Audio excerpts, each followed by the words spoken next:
Yep. Hello, everyone. Welcome to TCC Chat 2020. Where are the jobs? I am Juan. And I'm AJ. And we are your hosts for the TCC Chat 2020. Now, TCC Chat 2020, Where Are the Jobs, is a series of quick conversation with our professionals, our pro in the community from various fields and industry that we will be recording and share with you guys online to guide you and also to give you some information on the challenges and the prospects in the world of work out there, given our current situation. So for our first session of TCC Chat 2020, we have our pro, Ibrahim Musa. Hi, Ibrahim. Hey, hello, hi, Juan. I don't know about pro, but thank you so much for such positive words. Yeah, thank you for your willingness to join for our first session. Now, before we chat further, I think AJ, I pass it to you to explain some ground rules, how this will be, how we will carry this thing out. Okay, sure, definitely. Let me just wait one more person to come in. She's joining in, so I can start with, okay, I think she's in. Hold on, let me just check. Okay, so for those who are tuning in, thank you so much for spending your Saturday sort of morning with us. Okay, hold on, let me just get this. Okay, hold on. Okay. Yes, okay. So so basically a few ground rules for those who are viewing. If you have any questions at any point of time, feel free to key in your questions in the chat below. So I will be muting most of you guys so that we don't interfere with the interview session. If let's say you have a really burning question and you have to ask now, there's also a raise hand option in one of the functions as well. So feel free to use that and I will be the one helping you guys to direct the questions to Ibrahim if there's any. Okay, so without further ado, we can kickstart our chat session. Yeah, great.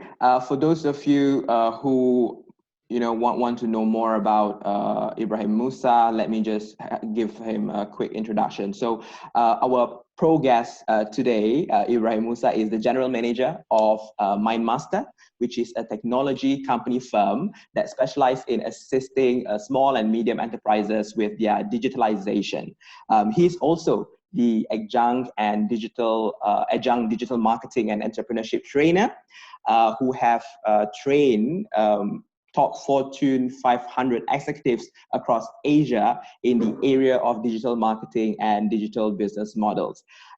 He has been with us since our first inception in 2018, and he was with us last year as well. So Ibrahim, first question to you. Digitization sounds very cool for us youth. Can you explain to us what exactly do you do when you are training these business owners or entrepreneurs when it comes to digitization? Sure. Hi, Juan. Thanks so much for involving me. I'm very honored to be the first sort of guest in this series. It's always been very beneficial, I find, not just to me as a professional, but I think also to students.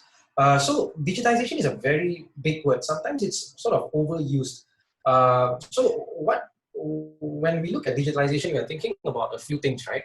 One could be maybe from a business model point of view, the digital world has provided many different opportunities. So how should businesses change and adapt their business models so that number one, they'll be able to access new customers.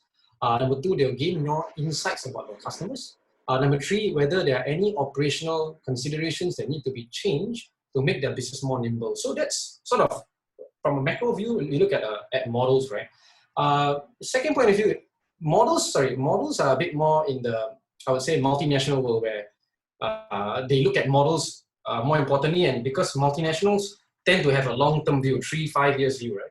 If you look at SMEs though, digitalization is a different thing altogether. Digitalization for SMEs could be very, because SMEs are firefighting and they need to be profitable on a month-to-month basis as opposed to MNCs. So for SMEs, digitalization tends to be making very mundane little things simple so they can improve their operations better, faster. One simple example of digitalization for SMEs could be, maybe in the past, SMEs, maybe they issue pay slips and it's very manual physical copies. Could you digitize that whole experience? Could you even pay your staff payroll? Could it be automated so you don't have to download an Excel sheet, upload, put it up on IROS, CCF? Can you download and streamline the entire piece? So all of this, in an MNC world, you are very used to it. Things always are given to you. In an SME world, everything is very manual. So digitalization would then be, to me, just making manual processes a bit more simple, simplify it easily, and make SMEs a bit more nimble.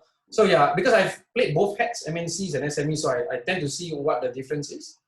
So generally, very broad speaking, multinationals, I'll say digitalization is more business models. How do you revamp, change the next 2, 3, 4, 5 years? How do you grow? SME is really firefighting every day. So you got to make complex things simple and doable right now and move it forward. So I hope it just gives a broad sense of what digitization could potentially mean. Great. So Ibrahim, of course, I mean, now we are talking about digitalization because of this COVID-19 thing. So everything goes digital. TCC 2020 now goes fully digital for the rest of the year. For yourself who are in the digitalization space, how this period affects the way you work, or I mean, affects your field or your industry? Very radically. It was radical, massive. Now, my business, like MindMaster, right? We have basically a technology business. One of our core products was in the HR tech space. So HR tech space meaning we want to help SMEs in Southeast Asia automate their payroll, help them simplify their claims, their expenses, make things very simple for them. So that is our main bit, and my mandate was to scale the business from our customer base. We need to grow 10x in the next 1-2 years. That's my main mandate. The thing is, when I joined the business just 4 or 5 months ago, and that was COVID, right? If you look at today, now HR tech is a great business. Every SME should be evolving that. The problem though is when it comes to back end things like claims, processes, payroll, improving of payroll, SME tauques, the owners, do not see this as a big enough pain point right now, where they are fighting to keep their business afloat. Where like there are massive layoffs, where they can't even pay their staff. So let alone wanting to buy into a new HR tech software. So that is the main challenge right now. So it's when I came in, it was just like totally, we got hit because we came in, we had a plan how to go to market, what we were supposed to do. Totally changed our approach, right? And then in the past 4 months, we developed and created 2 entire new product streams. So one product would be for F&B businesses, because F&B business now is the time. If they don't evolve, if they don't develop an online mechanism of ordering food, it will be problematic for them. So we immediately developed a food app where basically SMEs can, if you want to order food, you guys know, you are very aware, Grab Food. We basically build a web portal and a food app for F&Bs. And this is something they will invest in now, because for them, they have to make that change. So another thing is also we are looking at retail companies. So there are many retail companies that are selling clothes, electronic goods and all that, right? These companies, they have shops at Sim Lim Square. They have shops at different parts, Bugis and all. Now we help them digitize. So because I have to think, this 4 months, nobody's going to pay me for HR tech solution, right? Which industries are willing to pay now? They have to move, have to evolve. So we looked at it from F&B must evolve. So that's one, we created a product, we roll out. Number 2, retailers, they have to sell. They cannot open a physical shop, so they have to sell online. So there are many retailers who have presence in different marketplaces. So they are in Shopee, they are in Lazada, they are in Q10. The problem is for SME, how do you maintain? You got to upload a product on Q10, on Lazada, on Shopee. Very troublesome, super leceh. What we did is we thought of a marketplace where a guy create a product. This product can be seamlessly pushed out to all marketplaces.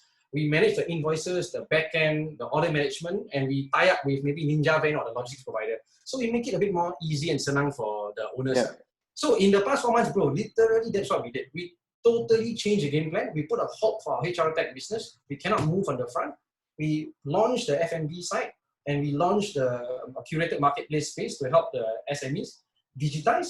And it's something we are passionate about because we know it will help them as well. It will be useful for them. The government has increased grants in the space as well. So then we got to shift the business and just move towards there. Yeah, so a lot has changed because of this whole thing that's happening right now. Yeah. And it's also obvious that even from your for your clients, some clients in certain industries are more affected than the other industries. So that's where you have to re-strategize. Really, exactly. And I mean, for us youth, the idea of, I mean, when we talk about career again, this is all about career empowerment. When we talk about career, we always talk about future ready before this, right? Being future ready. But no one is ready for this kind of thing. So this is the time that we are really slapped in our face that however ready you are, this unexpected things like this can happen. And for many of our generation, the youth generation, right, this is really the first strategy. We are not really a war generation, or even when the financial crisis was there, we were still playing around, but now we are working. So what do you say to the youth out there, like us, who are really feel trapped with this kind of situation and do not have and do not know what to do, especially in the context of, say, for example, young professional who want to actually making a move into a new job, or those students who are graduating this year and looking for a job into maybe the field that you are in or in the industry that you are in? What do you say to them? Wow, you ask very tough questions. Okay, maybe I have two responses to that. One would be a more spiritual take, the first one, and I think that specifically speaks to our community. Maybe I think the single biggest advantage we have is we are God conscious, and in times of difficulty and big challenges, right? This is the time where you double down and you draw on to God's guidance and His wisdom, because it's something that none of us, the smartest people, we cannot imagine a thing like this that happened in Wuhan could change the world and topple industries and businesses, which is the biggest thing that's happened since 1920s Great Depression.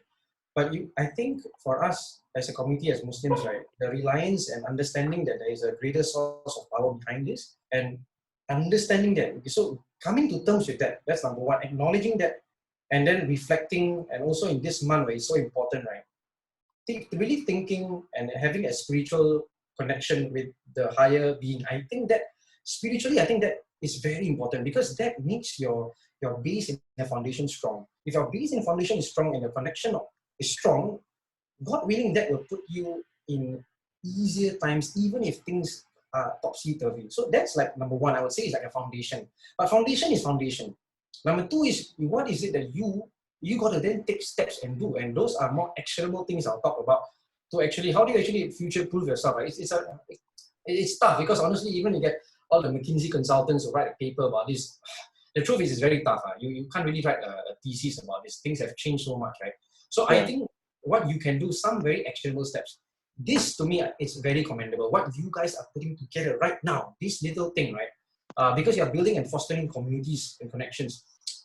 So I think having this little thing, and why time and time again, like whenever there's something to do with TCC, I tend to volunteer, because I feel that it's not only helping students, helping me. I feel I'm, in my very small little way, giving some small little inputs. If those little inputs can then help someone in some way, I just feel it saves my soul a little bit, you know what I mean? So that's on my end. But for what are some tips you were saying, right? I think go for sessions like this. These are important. Like by being in this session, number one, you learn not just from the guest speaker, but you learn from the host, you learn from the people who are asking questions. More importantly, you form a connection network, and this network will put you in good state.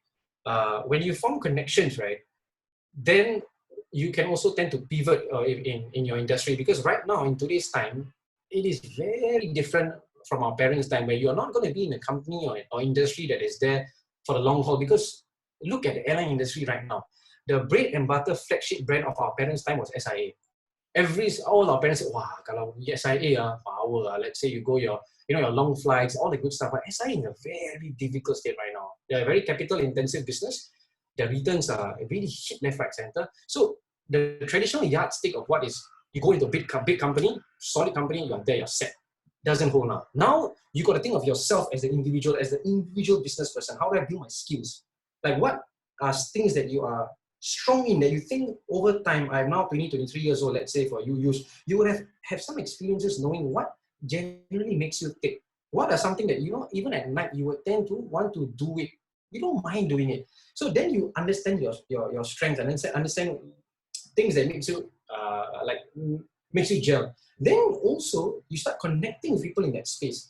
This may not materialize immediately. It may not give you an opportunity right away. But in the long term, if you continuously to do this, like you network, you go on small little group chats, you be involved, like for example, like Atika, Iqbal who are joining right now. This little thing you are doing right now, constantly doing this, like over these little things, you keep taking these small little steps, right? Then you'll add up into things that you cannot imagine how it will impact you. So what I would say, I don't think it's a golden rule of advice, but I would say it's just whatever little talks you have, if you find it interesting and useful, be part of it.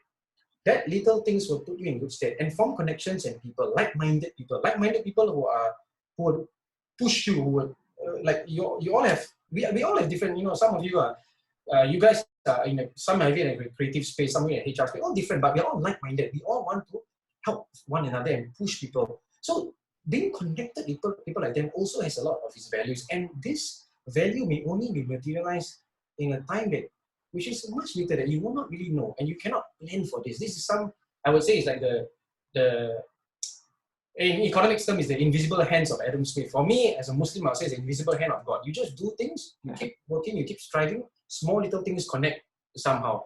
Yeah, that to me is very important. More important than just sending CVs blindly to companies. Yeah. It wouldn't work.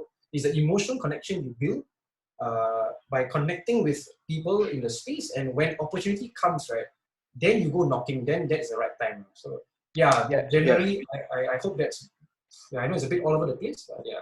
Great. I mean, the common theme basically is interesting to hear that you're emphasizing the networking aspect, the connection aspect in these kind of times where it is very hard to do that. I mean, a lot of us just feel lazy, frankly, to socialize with all this restriction. You mentioned about, in your quote, if I can quote, with great difficulties and hardship comes ease. So do you see any silver lining in this situation? What is silver lining if the youth want to know, from your perspective as a professional in the industry, any new opportunities or any new skills that you see suddenly now becomes more important than the others? What do you say to that? Okay, so there are a few things you asked, which are all very good questions, good challenging questions. Let me think. The first one would be silver lining, right?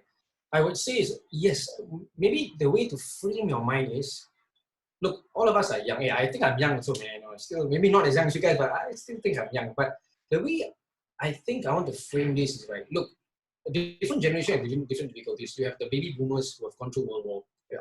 Then you have, let's say, people who have gone through maybe like in the 80s recession, or then you have those in 2008 financial crisis, right? Every generation has its legacy. So think of the things you want to talk to your grandchildren about, or your children, and you say, hey, Ayah, Abba, we have gone through, like, I had gone through these difficult times. I've gone through this where you have nothing you've ever seen across. Maybe if you think about projecting yourself 15, 20 years, I would say the silver lining is you sound a lot more like, wow, you've been through a very difficult time. You have pulled through. And then if you look at the past, you always look reference to the past. If people can pull through the Great Depression, World War, genocide, what's this, man? We can pull through this, right? So I think that's the silver lining. We know the ability to pull through will be there. So have faith and try to also think about the future where you can share this with people who are close to you and saying how you overcome your own personal struggles. Let that be that silver lining. So that's number one. Now, number two is skills. I think this is, I would say that to me, if you look at it on two approach, maybe the left brain and the right brain. I would say the right brain, the creative portion, would be more like things that you always want to do, but you never really set about doing it. Maybe now's the time to do it. Because anyway, you have the time to do it now. You're not going to work, right? If you're not going to work, if you're working at home, for those who are privileged, who are working, who are like me, alhamdulillah, I managed to be working from home. I'm cutting down about 1 hour and 1.5 hours of journey time, no lunch, everything is here. So what am I doing with that 1.5 hours? If the additional time that is gained, right, what could you be doing? If you attempt on your right brain stuff, things that you like, maybe you really aspire to do baking, maybe you aspire to do podcasting, maybe now is the time. Can you experiment with 2 or 3 friends with a small little mini session and do something about it? Can you bake and try and maybe let your mom try your food, or your brother or sister? That's maybe on the right. So you may not see a monetary quantifiable element right now, but you do it anyway. That will put you in good state. The left brain may be more of the logical side where you're thinking, okay, monetary wise, where does this get me? So then you have to think, like given your current state, right? In the near term, what is it that you need to learn? I'm not sure, because if you're a finance person or if you're an accounting person, maybe it's a particular accreditation that you want to go for. And then this is the time to maybe start doing some work, getting the foundation there. Working hard to get your CPA or CFA if it's that for you. So that's more the logical side. Or if in fact others who are not even in accounting, maybe in the digital marketing space, creative space, increase your portfolio, reach up, have a portfolio on Upwork, have a portfolio on Partner. AJ, you might know this. AJ, I think it's more in your field. Is it called Partner? Is it Partner? There's this group where in America they pay you if you have a good piece of work. Are you aware? I've just forgot that. Is it Patron? Patron, exactly. Yeah. Patron, yeah. So if you haven't found out Patron, good. If you're a creative, I think it's pretty interesting. It's a pretty interesting thing. So things like that, just start to. So I think do a mix. Left brain, right brain. Think of. Just keep trying. I think sometimes Singaporeans, we're a bit square. We're always thinking of the very specific things that will let me to do or get a career jump, get more money. I think we need to also not think too much of that. I feel sometimes it's really the world is very dynamic. The more you see right now, it's a very dynamic and fluid world. So try to, I think the right brain abilities are so important, the creative element and connecting with people, not downplaying the logical side, but just try to strike a balance. I think Singaporeans, we are very focused on the logical, methodological left brain side. I think it's in today's context where disruption is just hitting you all over the place, you really got to up your right brain matters and I think have an equilibrium of both. Try to have a best of both. Yeah. And I also believe, Ibrahim, I mean, the youth who will be watching us or who are watching us now, what is in our brain is definitely the digitization thing, right? Because I think now in this current situation that we realize how important it is. I personally was not that tech savvy, although I'm a millennials, but you know, I just not into the technology kind of thing. But in this situation now, I realize how important it is. My last question to you, do you think this will then change the field that you are in or in the industry that you are in forever? Meaning post-COVID, will people start to talk more about digitalization and talking about the skills, for example? Now people are doing more of putting more emphasis when it comes to maybe I should upgrade myself when it comes to my technology skills or my digital skills. Any advice that you want to give us, the youth, to prepare ourselves? Although we already mentioned that, you know, we always talk about future ready. Now we are not ready, but at least post-COVID, how can we, you know, prepare ourselves for the new future, in particular pertaining to your field or particular to your industry? Well, one, we always ask very good questions. Not so easy to answer, because I think even I am wondering about this. But I'll do my best to attempt your questions. Yes, whether COVID will actually change things, I actually think it does. You know, I don't think it's an exaggeration.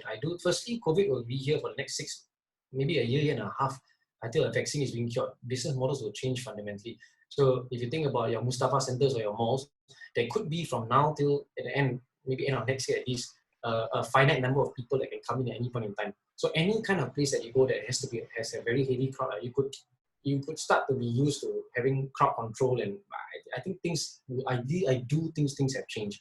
But sort of a single parting advice for young folks out there, I would say, no, we don't all need to be tech savvy. I'm not a programmer. I don't even know programming, but there are great people we have a team in Bangalore. They are solid programmers. But I think what's more important, right, is the ability to understand, I think, yourself. If you know yourself and you know what are your weaknesses, what are your strengths, what are your interests, what do you like, what do you not like, what are you willing to push or sacrifice or go the extra mile for? If you really, really understand yourself, right, then all little things can slowly come together. So I think a challenge, what we shouldn't do is to quickly rush into and quickly learn all programming right now, or all of us to be programmers. That's, I don't think, the way to do it. I think firstly understanding yourself, right, and then when you understand yourself, that's one. Number two, of course, technology is important, but not in the sense that everybody is supposed to be programming. I really don't think so. Everybody's not meant to do programming, but at least appreciating and understanding how digital impacts business, how digital impacts society. So that understanding is important. That has nothing to do with programming. It has nothing to do with programming, but understanding how digital impacts society, digital impacts communities, digital impacts businesses that does not need programming, but that needs thinking and speaking to people who are in the field, and speaking to traditional businessmen and all kinds of people. So maybe number one, understanding yourself. Number two, have an innate curiosity to try to understand things, speaking, connecting, trying to understand how digital improves impacts things. That to me is more important than I'm going to sign up a skills future programming course, unless you are interested in programming. It's something that appeals to you and you want to build a solid product. By all means, go for it. The world is an oyster, push for it. But for those who are non-techie, doesn't mean you don't have a thing to contribute. You have a huge role to contribute. Yeah, because the role, like digital is so big, it covers everything. It covers everything. So yeah, I think that would be how I would view it. Having a good understanding of yourself, having an innate curiosity, and always connecting with like-minded people. So start to ask yourself important, deep questions about simple things like, what does digital mean for me? That's a good start, right? And nobody knows the answer, but it's all about self-explanatory. That's hopefully, God willing, you start to find answers along the way. Great, great, great. And thank you so much, Ibrahim, for just clarifying that again, because the question that we got from the ground, so now when we talk about digitalization, I need to learn programming, or I need to go for computer science, no longer, some other fields like human sciences or natural sciences, those kind of things. So thanks again for clarifying that important point that's lingering in many of our brains. Yeah, go ahead. One thing to talk about that point, right? I mean, firstly, I don't want to, if you're interested in computer science, by all means, yeah. But human science humanities do not understate the importance. When I was at LinkedIn, our chairman, Reid Hoffman, one of the richest multi-billionaire in the world, he was a humanities student. He was not a programmer at all. So just bear in mind that we are not putting down any other field of studies. Of course, notwithstanding, I do acknowledge the importance of digital, but I think Singaporean parents need to understand that. Yeah, I would like to open the screen to some of the questions. Maybe we have any question from Atika, Hilmi, Iqbal, Ash, or Suhail, if you have any before we close. Any raising of hand, AJ? So far, the ground is speechless. Yeah. So is it Ibrahim is doing a good job? I hope so, man. I hope so. It's not like Okay, Iqbal. Okay, we have one question from Iqbal. So Iqbal, I'm gonna unmute you, and then you can just ask your question. After that, I will mute you back. Okay? You are unmuted by. Just give me a moment. Let me just wear my. Hello, Assalamualaikum. Waalaikumsalam, brother. Thank you so much, Ibrahim. One, AJ, and also I guess Hilmi for conducting this webinar.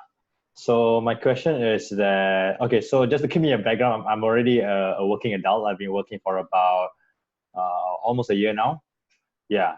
So, but I guess since this is mostly for a platform for I guess fresh graduates, my question would be that relating to your suggestions, because from what I understand is that a lot of and your suggestions seems to be related to people who are more or less aware of what they want to do for the future, and I feel and I know that this comes from a fact from a place where it is easy to say that you're aware, but it's different. But to go through that struggle, that mental struggle to be aware of what you really want, it's difficult. If you get what I mean, especially in Singapore, where I feel there is a lot of noise coming from parents, from colleagues, or from their friends to be practical, because Singapore is expensive. My friends are doing well. My parents are telling me to do well. You need to be married at this age.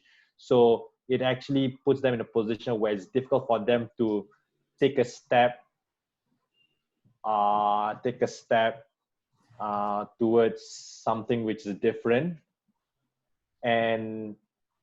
And so my question would be, what would be a good, so my question is related to, like, for these students who, I'm pretty sure that a lot of students have ideas of what they want to do. They want to do this, they want to do that, when they want to do that. But because that they have a lot of these ideas and they don't know how to navigate them, some of them may come in the position where, oh, you know what, I have all these ideas, let me select which one would be the best one for me to pave a career. But I'm pretty sure that you know that is normally not not the way. Normally it just happens. Normally it's just like you follow your heart and things just happen, and whatever you mentioned earlier will just fall into place. But not say unfortunately, but unfortunately Singaporeans have this very I guess practical mindset, which is a good thing. So how do you advise fresh graduates or people who are about to change their career in these times to actually be bold and also step out of their comfort zone and try something that they've never wanted to try? Because we also have to take note that these guys who want to step into something new, they're probably going to something which their friends are not involved in. So when they step out, they are alone, and when they are alone, they are lost, and when they are lost, they feel afraid. So how do you? So there's a lot of mental difficulties just for them to actually step out, just for them to step out, and when they step out, they're going to revert back. So how do you advise them to what's your advice for students who are in this position? Thanks, Iqbal, for your question. I think it's a very important question. It's a very deep question. It's a very complex question, but I think it's a very important question. And Iqbal, I don't think it applies just to fresh students. To be honest, a lot of corporate workers, even myself included, right? I'm also still grappling with this all the time. So I think it's something that we have to go throughout life. But I guess the anxiety is a lot more, when you are starting out. So that I understand. Maybe some little, and again, sharing from my experience, I may not be right, but I can share the little I know, and you guys can decide if that might work for you. Number one, if you're a student, right, I actually strongly recommend for you to either do an MBTI test or a Gallup test, Gallup Strength Finder or MBTI. I believe you can find some are complementary. It may not be companies actually pay a lot of money to understand your strengths, your weaknesses, your personality. But I think for students, if your school has provided for free, brilliant. If not, you Google, you should be able to get a snippet for free or for very low cost. Doing that, right, and really spending time doing it, right, would really help you to understand yourself. When you understand yourself, you because right now, if you haven't started working, you lack the experience. And so the best, to me, the best proxy would be, of course, other than yourself, you're speaking to your friends, a logical way, which is doing this test. That really gives you some sense of maybe what could interest you or what could potential career pathways be suitable for you. So that's one, and it's a very basic one. It doesn't solve your problem, but it just gives you a nudge. Now, moving forward then you have a lot of societal pressures. You have pressures from parents who want the best for you, but sometimes may not understand how things are changing. But let us not forget that they want the best for you. And Singapore is indeed an expensive place. So that is true. How do you manage that? So again, to me, if it goes with understanding yourself and you kind of know what you want, if you don't know what you want, it's okay still. Just start. When I landed my first career, I also didn't know what I want, but I just persevered and worked hard and I strive along. So assuming now that if you've landed in your career and maybe let's say situation one is you know very clearly what you want to do, and this is not what you want, but you know what you want to do and you need to get there. But that could mean in you taking a pay cut or doing your own thing. How then do you convince your parents, etc., etc., etc.? The truth is, initially they were not like the idea, for sure. The only way to convince them or to show them is you through time. But that's truly for you who really believe in something. Where if you don't do it, you know that you cannot sleep. You think about it all the time, and you think it'd be a missed opportunity if I don't do it. But to convince your parents, the only way is over time when you eventually grow. And when you eventually grow into the person you envision yourself to be. So that one is difficult. It may be a bit of a difficult journey sometimes, but sometimes you want it so bad, right? You need to have to fight for it. And every great leader or a great figure always have to go through battles, obstacles, difficulties. So if you really believe in something, you have to go through that. But over time, you will win your parents' trust, your parents' respect. If you are able to be self-sustaining, right? When I say do something, don't go and ask them, that means I need pocket money. Then to me, that doesn't show you are not doing it well enough. You want them to win your trust. You find your way somehow to be able to be your own man or woman. And then also be able to find your carve your own way somehow. If you can do it and be independent and prove your worth, over time you will see your parents will respect you. When I made a shift from LinkedIn, a global multinational, to a small SME at like 5-6 years ago, it was not easy for my parents as well. I come from a very traditional family, but over time I've proven, I wouldn't say I've proven, I've not made it or something, but I have demonstrated enough for my parents to have trust and to let me do it. But because I have a little track record of demonstrating that, but I've struggled, I've been through that struggle. So again, if you really are sure of that, then you need to have that certainty in yourself. And of course, certainty in yourself comes from understanding yourself, having a good spiritual connection with God because He governs everything, having good like-minded friends or communities that can help you, because you're not alone. There are people. I feel in this network of people, they're really like-minded people already. So to me, that's a start. But for some other camp, the other camp, you're not as dead set, you're still unsure, and you shouldn't take any risk and just quit or do something silly unless you're very sure. If not, take your time, build your credentials slowly, because it is true that the practical consideration in Singapore is indeed there. Especially for me, married, I have 2 toddlers. I have to make sure I cannot take a choice I just make a choice so easily. So the advantage for you guys out there now is you can still take some risk because you don't have overhead or things to worry about. You still can take that risk, but still do it if you're very sure. So again, I think it's all self-discovery, understanding yourself. Number 2, having a good connection with our creator, having good like-minded people who can spur you along, good friends who care about you. That is very important as well. And always have that innate curiosity to want to do better. But yeah, last slide, to add on to your point, Iqbal, I think you need to also we need to get used to the fact that doing something different may not get approval from the people dear to us initially. But if you are truly set on something and you are able to manage that while also being independent and not relying on your parents, over time you will prove yourself to be a worthy lady or gentleman. It will come, but you have to go through that struggles. Yeah. And that's why I think when when Hilmi, the founder of TCC, was asking me for the one quote if I could live by, if I could give, right? I think that is with every difficulty that comes ease, and it's repeated twice in the Quran, in the surah.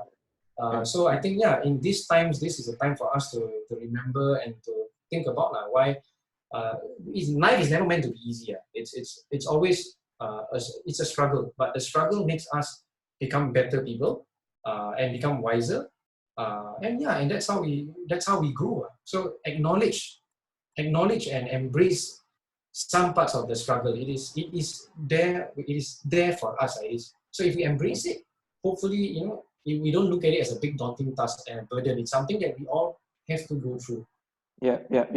Great, Ibrahim. We got a lot more questions that I received privately from our youth, but I think I will just end with one question because I think this is quite personal. I didn't actually tell a lot of people this, but I think Hilmi knew about this.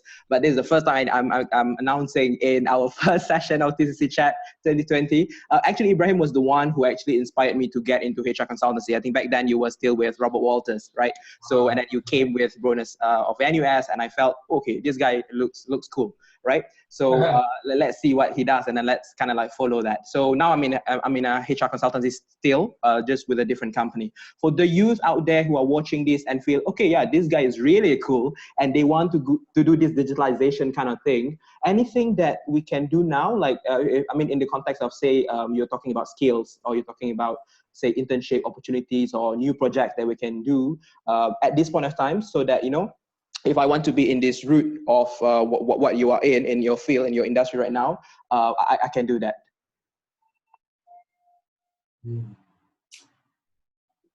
I think, let me break it down here. So, number 1, connect. To be honest, if you want to do anything or shortcut things, I think connections are important. So, if you are in this TCC bit, you are already in a head start as compared to the rest, because now you have access to different people, myself. Suddenly now, if you want to, let's say I have a whole pool of friends in the space that are in this whole digital space. So if anybody reach out to me, I will do my best to see how I can help you guys really. So that's one, something very tangible. Number 2 would be, if you want to be involved in a real sense, so I mean, maybe if you're a creative, right? I think if you're a creative, let's say you like creative meaning, you like UX, you think websites, you like to make good websites, or you like to make nice creative or nice copywriting. Now, all of these are in big demand now because many companies are laying off, to be honest, sadly. They are in difficult times, so they need to use freelancers. They need to tap on freelancers to help them do some things. So that gives a rise of platforms like Fiverr or Upwork, where there is a good demand of, there's a strong demand of jobs required, freelance jobs. So for students where you're still unsure of things, I feel that's great. You can try things out basically. You can try to do things and hone your craft in platforms like this. So number one would be start fostering connections, and people with questions on digital or wanting to get into the field or knowing anything. If you reach out to one or who, and I'll see how I can help. In some ways, I'll do it. If you want to put a certain skills, think of platforms. There are platforms that are out there, and I think because the reality of the situation is many organizations now, they cannot hire full-time staff, so they need to get freelancers to do some work. So at Upwork, some freelance job is available there. But again, if I were to pick between the former and the latter, I think the former, connections and knowing people, is very important. Because once you know some business owners, you know people who run startups, you know people who run businesses, they have needs, they have challenges. A quick word and all can just open up opportunities and doors. So yeah, maybe hope. So maybe these are two little parting thoughts, I guess. Great. Thank you so much, Ibrahim. Thank you so much for joining us and be our first guest professional for our TCC 2020 chat. So for those of you, of course, please join us in our next session with another professionals, where we will have a discussion about the challenges and the prospects in that particular field, that particular industry, given this COVID-19 period. So thank you so much for joining.